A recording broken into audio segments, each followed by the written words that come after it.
Imagine waking up one morning to discover that the world's largest economy has officially changed forever. For more than a century, the United States has been the world's economic powerhouse, leading global finance, technology, innovation, and military influence. But over the past 4 decades, another giant has been rising at an extraordinary pace: China, a nation that transformed from a largely agricultural economy into the world's manufacturing powerhouse. Today, these two superpowers are locked in one of the biggest economic competitions in modern history. The outcome won't just determine which country is richer.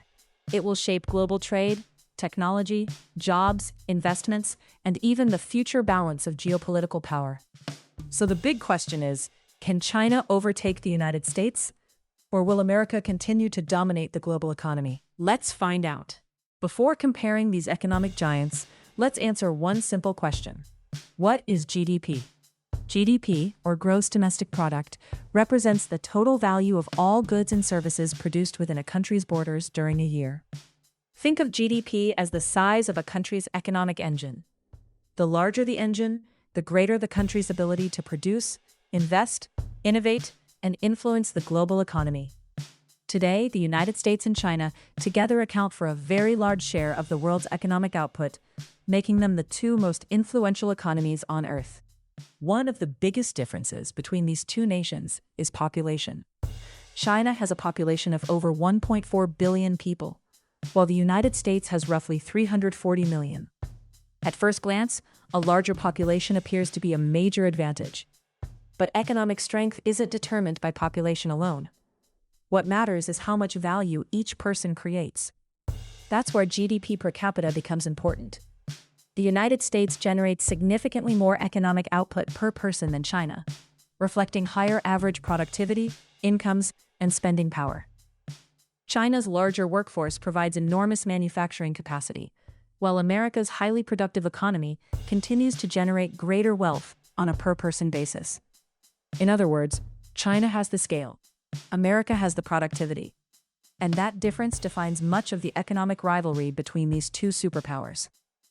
If the 20th century was defined by oil, the 21st century is being defined by technology.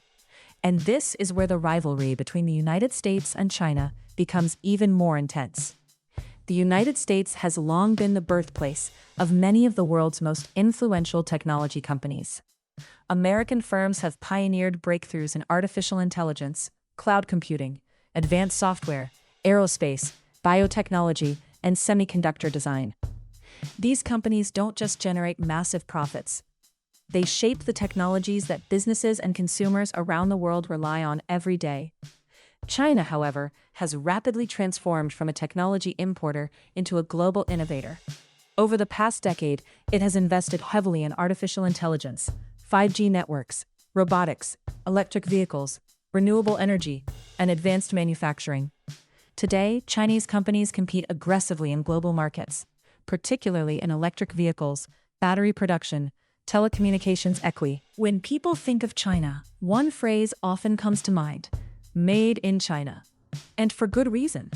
China has become the world's largest manufacturing nation. From smartphones and laptops to household appliances, machinery, electric vehicles, solar panels, and industrial equipment, Chinese factories produce an enormous share of the goods used across the globe. Its success comes from a combination of vast industrial infrastructure, extensive supply chains, skilled labor, efficient logistics, and decades of investment. The United States tells a different story. Rather than competing primarily on low-cost manufacturing, America focuses on high-value industries such as aerospace, advanced medical equipment, pharmaceuticals, software, financial services, and cutting-edge research. In simple terms, China manufactures at massive scale. America specializes in high-value innovation. Both models create economic strength, but in very different ways. If oil powered the last century, semiconductors are powering this one. Modern chips are essential for smartphones, artificial intelligence, military systems, automobiles, cloud computing, and advanced electronics. Without them, today's digital economy would come to a halt. Recognizing their strategic importance, the United States has increased investment in domestic chip manufacturing and imposed export controls on certain advanced semiconductor technologies. China, meanwhile, is investing billions of dollars to strengthen its own semiconductor industry and reduce dependence on foreign suppliers. This competition isn't just about technology. It's about national security, economic resilience, and long-term geopolitical influence. Whoever leads in advanced chips could shape the next generation of innovation. Trade has become one of the defining features of this rivalry. China is one of the world's largest exporters, supplying products to virtually every major economy. Its ports, factories, and logistics networks form the backbone of many global supply chains. The United States, meanwhile, remains one of the world's largest consumer markets and continues to play a central role in international finance, services, and high-value exports. In recent years, both countries have sought to strengthen supply chain resilience. Many companies are diversifying production across multiple countries, while governments encourage domestic manufacturing in strategic industries. The result is a gradual reshaping of global trade, not the end of globalization, but a shift toward more diversified and resilient supply networks. At this point, the competition is remarkably balanced. China holds a powerful advantage in manufacturing scale, industrial capacity, and production efficiency.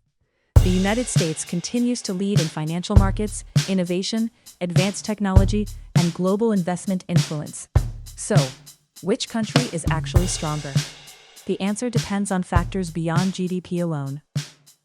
If you enjoyed this analysis, don't forget to like, subscribe, and turn on notifications for more in-depth explanations of global economics, geopolitics, and financial markets. Thanks for watching, and I'll see you in the next video.